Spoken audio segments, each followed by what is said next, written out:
Post, my bro. Hello. How you doing, man? You alright? Long time, brother. Yeah, not too bad. Thank you. Good. 10 years, bro. Yeah, man. She launched what was called GRM Daily back then. Yeah. Did you think it'll be the biggest platform in the UK?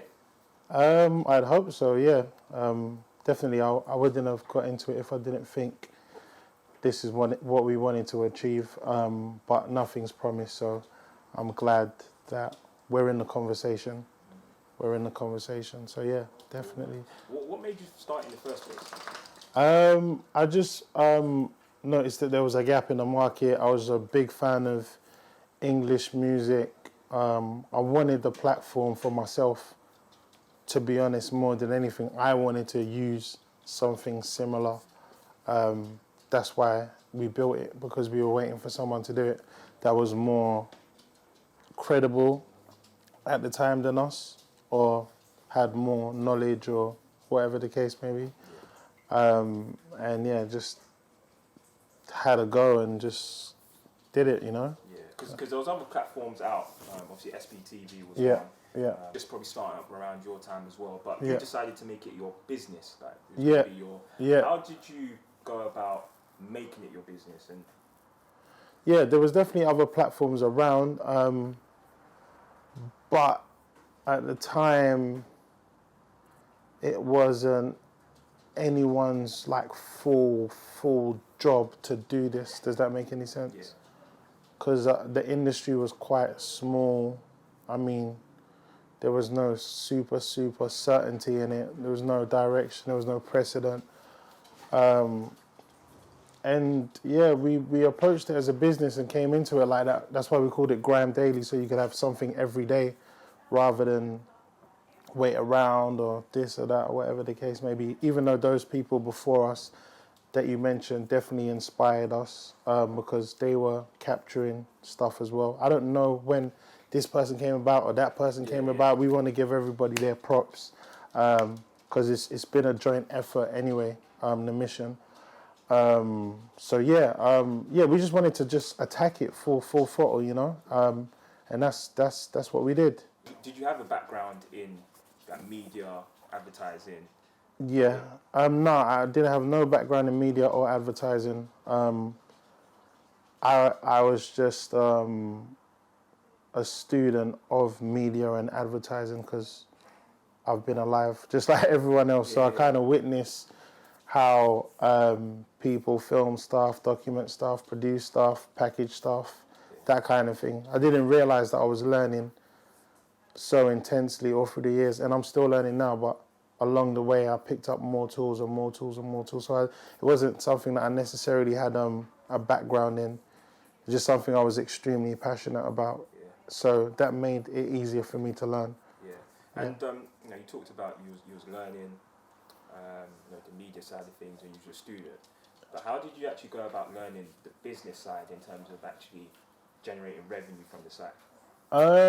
Just by like kind of observing other websites at the time and seeing how they made money from a website. So whether it was like banner advertising or Google ads, or just making sure that the site was formatted in a way where people could place advertisements on it. Do you know what I mean? So, I mean, it's kind of like if we just decided to open a shop today. I mean, when you walk into a corner shop, you know, sometimes it's like similar, like things are quite similarly placed. You have the fridge where the drinks are, and then you have the other fridge where the milk is. Then you have the rows where the crisps are and the rows where the chocolate. You don't go into a corner shop and it's like there's a row mixed with crisp biscuits and chocolates in the same row, or the milk is next to the Red Bull.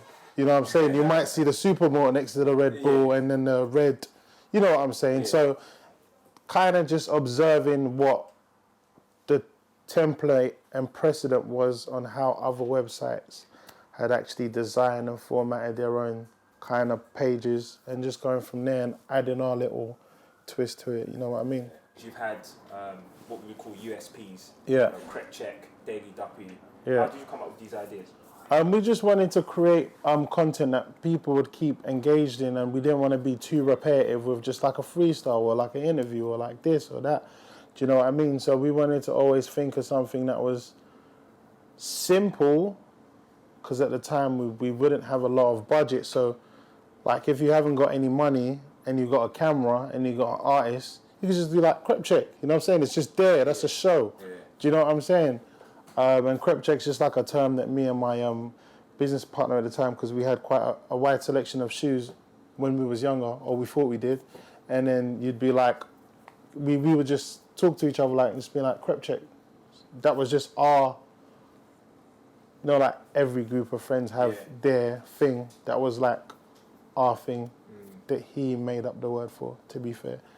Daily Duppy, something like that. It's just like a play on the word daily, because we're GRM Daily. You know what I'm saying? And it's just a duppy of the day, really. Do you know what I'm saying? So it's just little concepts like that to keep in line with the brand and keep people excited. You know what I mean? Yeah. Stuff like that. Okay. Now, there was a point where YouTube just deleted your channel. Yeah. Like, how did that happen? And I don't. To be honest with you, I don't know. But I feel like everything happens for a reason. And to be fair, if that didn't happen and I didn't go through some sort of hardship at the time, I think that I'd be a different person today, because just growing up and learning about life, you need to understand that there are highs and lows of everything, and that was my first low. Do you know what I mean? Like, even when you're young, you think, everything's going to be all right when you're rich, but it's not. You know what I'm saying? Not that I know, but I'm just saying that, like everything you do has different problems to it. Do you know what I'm trying to say? So that was just something that was in my story. You know what I'm saying? Is my story, is the GRM story that great without that?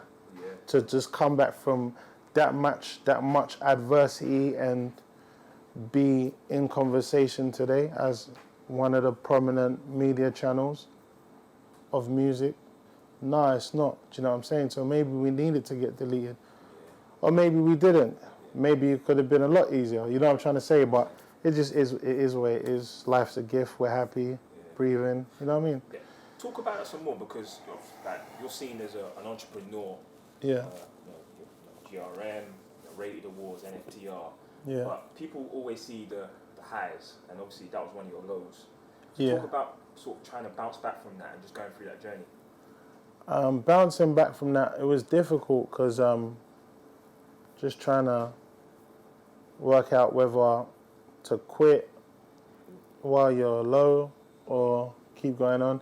Even though quitting was never an option, but you do need to consider it when you get deleted for like even a second. But yeah, and then just, to be honest, like the easiest way to explain it is that a lot of time was wasted mellowing whether the channel will come back, whether it won't, what to do next. And then one day, the only solution was to just get things cracking again, like as if nothing ever existed before. Do you know what I mean? If that action never happened, then there would be no conversation. So that everything from then and in between is actually irrelevant, because nothing was happening. Yeah. There was stuff happening, but nothing was happening. Does that make sense? Yeah. But when you did come back, it was GRM. Yeah. GRM Daily. So what made you change to GRM, or change the name to Just GRM? because, like when we obviously launched the site, we had like a rapper there and a couple grime MCs or grime MCs. It was called GRM Daily, just for people to associate it with UK music on a day. And that was our biggest genre of music and our biggest art form. And with anything, you get like you had a lot of grime purists saying, why is it called GRM Daily? You upload rappers. Or why is it called GRM Daily when this rapper, you know what I'm saying? It was just got a bit too hectic. And then it was like, if we call it GRM, it stands for Grime Rap Music Daily. You know what I mean? It just leave us alone. You know what I mean? That was what that was about, to be honest. Okay, cool. And not only GRM, you came back with NFTR. Yeah. Rated Awards as well. Yeah. Talk about how those things came about. NFTR, to be honest with you, is like, I feel like there comes a point in a lot of people's like businesses where, to be honest, for a long time I didn't even want to be known like that as a CEO, because I didn't want to be known as much as a CEO because I didn't feel like it was relevant, the public knowing me or whatever. I didn't think it was relevant. Why? It's not about me. I was literally like the platform, and we're pushing out the other people. But then as the years went on, I realized that it was important for people to be able to attach a certain face with the brand. And I could see that I was missing a few opportunities by doing so, because people just didn't know who GRM Daily was. Like, you had 5 people there saying they're GRM Daily, or 6 people over here saying they're GRM Daily, 10 people over there. I can't tell them that they're not GRM Daily, because how are they supposed to know I'm GRM Daily when all these people are saying they're GRM Daily? You know what I mean? True. So, and people, if somebody's unprofessional, or somebody doesn't do this, or somebody does that, and they think that that's GRM Daily, or whatever the case may be, that's where their last impression of the brand is left.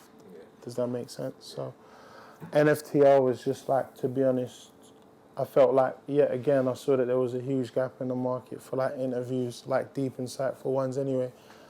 And I put myself on there because I thought of it, and I wanted people to, and I approached Viz, who brought it completely to life, Dwayne, who brought it completely to life. It wouldn't look or feel the way it did without him, and Shams as well, because she's just one of the gifts of the game. She's been around for years, knows everyone, has great relationships with everyone, and is just an influential and respectable female. So it all kind of worked together, and that was just something for me to do, because I felt I'd be good at it, number one, and number two, it did give me a little bit of a profile where people was like, oh, that's Posty. Do you get what I mean? Whereas before, it's like the rappers knew who Posty was, but the person down the road, unless they were like a super duper fan of music or whatever, won't know who Posty is. Because why would you? How would you know? Do you know what I mean? Unless I was all up in the videos, you know, like, which I wasn't. But unless I was, then that would be you know what I mean? Yeah. Now, Rated Awards, massive award show for our platform, for our scene. Yeah. A lot of people who are in your position, you might say, sort of steered away from it. Yeah. Because they may have thought, this was going to happen, that was going to happen. Yeah. Why did you decide to press ahead with it? And what did you need to overcome to get it off the ground? We wanted to do Rated Awards because obviously we've been working in the music business for a long time. A lot of these artists are our brothers, our friends, like people we work in day out, speak to twice a week or whatever, and it's like, there was no disrespect to any award shows or anything like that, but we felt like we was part of the journey and part of the story and part of the work. You know what I'm saying? Like, if you wanted to start up, I don't know, the Canon Awards, right? If you wanted to start up the Canon Awards, or the B.E.A.M Awards, or the B.E.A.M Awards, no, but not the B.E.A.M Awards, because that's your thing, that's your brand. But I'm saying, like, all right, cool. Say you wanted to start up an award show on this camera bag. Who's got the best camera bags? It's your award show. Like, who are you to do the camera bag awards? Because are you how familiar are you with the camera bags? Do you understand the camera bags? Are you working with the camera bags day to day? Do you get it? So this it's not any disrespect to any award show at all. Really and truly respect everyone's thing, but we just felt like we also had a place in the market. It's part of the family as well. Yeah, because we understand, we have a great understanding of it. Do you know what I mean? And obviously we were inspired by other award shows along the years, because why wouldn't we be? You know what I mean? But that's why we did it, because we just wanted to give a perspective, our own perspective to what an award show could be. Do you know what I'm saying? And I feel like there's a place for every award show. Ours is just our award show, and it has a certain type of feel to it and a certain type of approach. You know what I mean? As a CEO, you've collaborated with some major brands. Yeah. They collaborated with Wireless. Yeah. Collaborated with KA on the Rated Awards. Yeah. Explain the process of approaching these big companies and getting what you need out of them. To be honest, with companies, every company has an objective. So, like, we cater to a wide demographic of young people. So, if, like, a brand wanted to appeal to our demographic, it kind of is a nice feel, you know what I'm saying? I mean, when I was growing up, I drank KA. I don't know why, right? It just seemed like it was marketed to me. So I feel like that connection and that us coming together on a project was inevitable, because just growing up, I'm African, but I always got like a Caribbean vibe from K, Caribbean Crush, Coke, what's it, you know what I'm saying? Like, you felt like that was part of your thing, do you know what I mean? So that just like is a natural fit. What else did you say apart from K? You said something else. Wireless. Well, that was a big collaboration. Wireless. How many years have we been going to Wireless? You know what I'm trying to say? If paying a lot as well. Yeah. So if we wasn't working with Wireless, there'd be something wrong, because it's like, we are Wireless. We've been Wireless. You know what I'm saying? Everything, every brand opportunity that we get to work with, it just it's kind of stuff that we do anyway, and that's how they stay in that marketplace, because they appeal to us. Do you know what I mean? So nothing's ever forced, luckily. And yeah, it's just sometimes we meet and one hand washes the other and both wash the face, like yin and yang, you know what I'm saying? Yeah. Cool, man. So the next 10 years, Yeah. what does that look like for GRM? And where do you see the scene going in the next 10 years as well? Because we're quite strong at the moment. Yeah, I think that the scene's going to get stronger and stronger. I feel like for many years there wasn't enough platforms or enough homes for artists, and there wasn't that many artists before. Like, there was a lot, but now people have watched. People, like, there's been precedent and examples, you know what I'm saying? People have grown up on Kano, or grown up on gigs, or grown up on Gets, or grown up on Lethal, or grown up on this. And then they have all the people that they've inspired, you know what I'm saying?